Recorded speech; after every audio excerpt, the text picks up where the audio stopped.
Hi, friend. I just read something in the Bible this morning that I'd like to share with you super quick.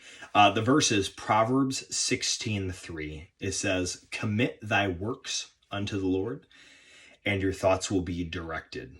Now, I think the reason that this kind of stood out to me more today is because I read it from the Geneva Bible.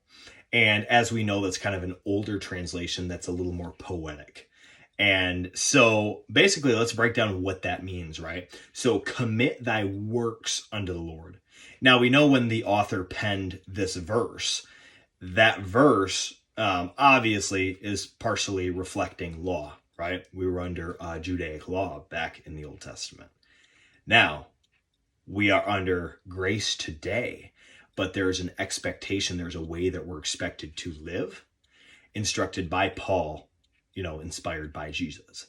So let's break that down super quick. I think you'll find this interesting. So now we're instructed to, for example, we're given the fruits of the Spirit, right? The fruits of the Spirit are love, joy, peace, humbleness, long suffering, things of that nature, right? Then we're also given instruction in Philippians 4:8. Think on whatsoever things are just, whatsoever things are pure, honorable, lovely, admirable, right? Then in Ephesians chapter 5, we're instructed on how to structure a marriage, right? Between a man and a woman, and how they should love and respect each other, right? Then we're also instructed in Ephesians chapter 6 to take unto you the whole armor of God, right? That you may be able to withstand in the evil day, and having done all, to stand, right? Take unto you the whole armor of God. So the helmet of salvation, the breastplate of righteousness, belt of truth, shoes of the preparation of the gospel of peace, sword of the Spirit, and shield of faith. So obviously there's so much more to it than this, but those are just a few little basics that we're given.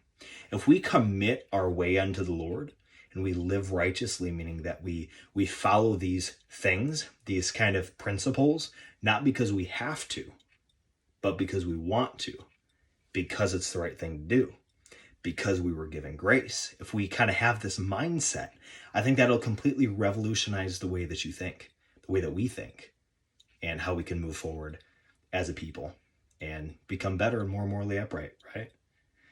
Commit thy works unto the Lord, and your thoughts will be directed.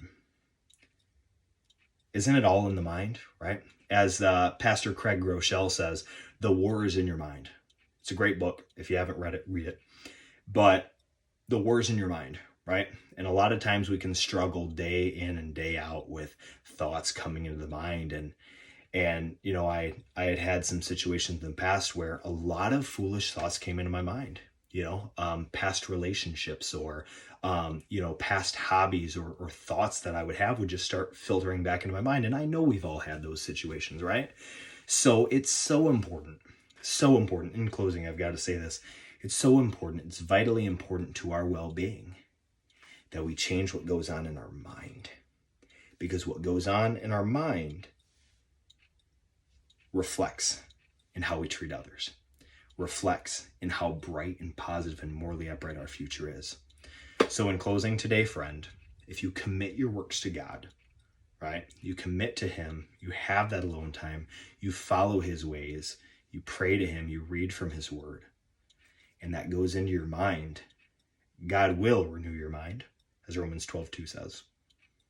Another beautiful thing is he will direct your thoughts. And your thoughts affect your future actions. So think about this today. God bless.